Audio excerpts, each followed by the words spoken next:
تماشاوانên hêja îro li bajarê Samsunê Serokkomarê Tirkiye Recep Tayyip Erdoğan daxuyaniyên tund di hemberî Yunanistanê dan girêdayî daxuyaniyên Erdoğan siyaseta navxwe û egera bandora vê aloziya li gel Yunanistanê li ser hilbijartinan jî ji Stenbolê Ekrem Malbat çavdêrê siyasî û civaknas mêvanê min e dembaş kekê Ekrem niha proseyekê hilbijartina li Tirkiye birêve diçe her wiha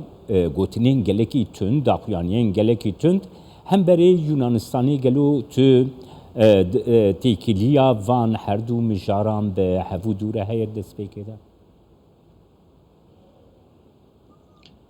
Belê dembaş. Yani ev mesela giravên Yunanistanê çend care bi vî awayê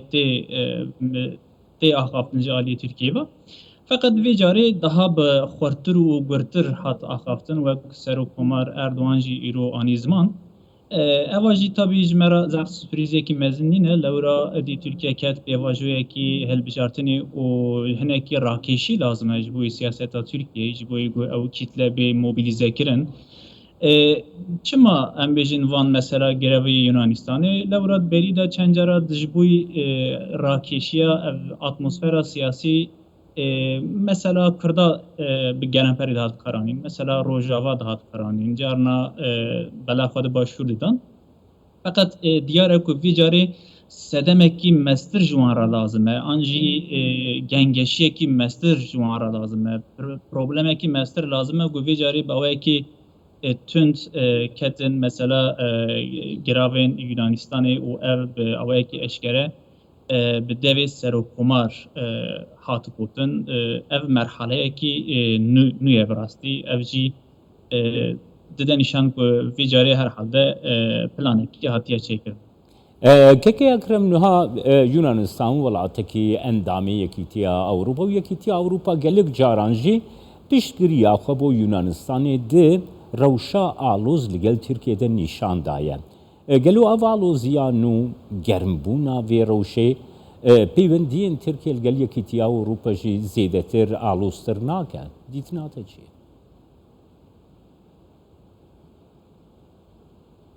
Belê helbet evê vî têkiliya Tirkiyeyê bi Ewropayê jî aloztir bike lewra problemekî bi Yunanistanê ra problemekî mezin e ji bo hemû Ewropayê lewra ji ber ku Yunanistan derê Ewropayê yê rojhilata navîn e û yê Tirkiyeyê ji ber wî helbet wê hem hemû Yekîtiya Ewropayê û bi taybetî jî Amerîka jî wê helbet li hemberê vîya evekî bertekekî bidin nîşan lewra mesele tenî ne mesele koçbera ye vî carê meselekî yani hemû ewlehiya Ewropayê û em bijin ew sazîbûna Ewropayê wê bikeve binê xeterî ji ber wî bertekekî xurt ji aliyê Ewropayê were dayîn ev yani mümkün e û wê bibe jî lewra Ewropa tim berî de jî çend cara ev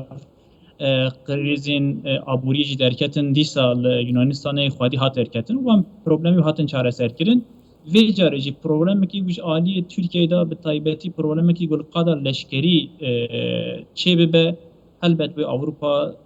li hemberê biyaka wê bertekekî bide nîşan çünkü ev mesele tenî ne mesele Yunanistanê ye ev mesele hemî ewlehî û hemî îstiqrara Ewropayê dixe binê xeterî. Kekê Ekrem wekî gote dest nîşan kirî niha Amerîka. Amerîka jî gelek caran dest nîşan kiriye ku di pirsgirêka navbêhna Yunanistanê û Tirkiyeyê zêdetir xwe nêzîkî konsepta Yunanistanê dike heta Kongresê biryarek da girêdayî firokeyên F-16 ku Tirkiye divê vê sosê bide ku firokeyên F-16 beramberî Yunanistanê neyên karkirin bi vî mercî dikarê rêkeftinek li ser F-16 pêk were. Helwesta Amerîka di aloziyekê de di navbêhna Ankara û Atîna te çawa diner? Yani ev tabii ev helwesta ya Amerika'yê di meseleya dayîna çekên şer û bi taybetî jî balaferên leşkerî ev demekî dirêje li hemberê Tirkiyeyê di vir da hinekî giran tev digere lewra ev demek ki derece göre Türkiye'ye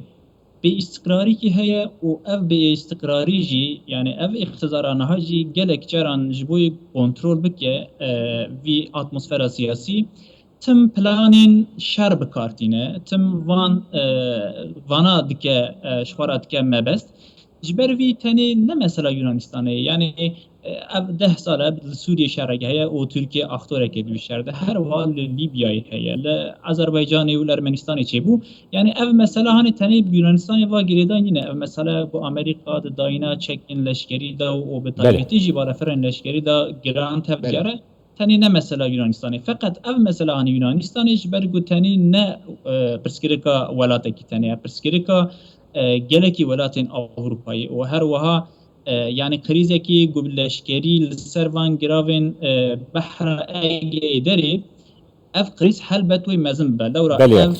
اف قاده هاني قاده كي بحريه و يعني بروبلم الاشكالي مازن دارين هولي يعني افيد نشانه ملیس فاسیاتت کم که اکرم مالوات شاید سیاسی جوانای استانبولی الگلمه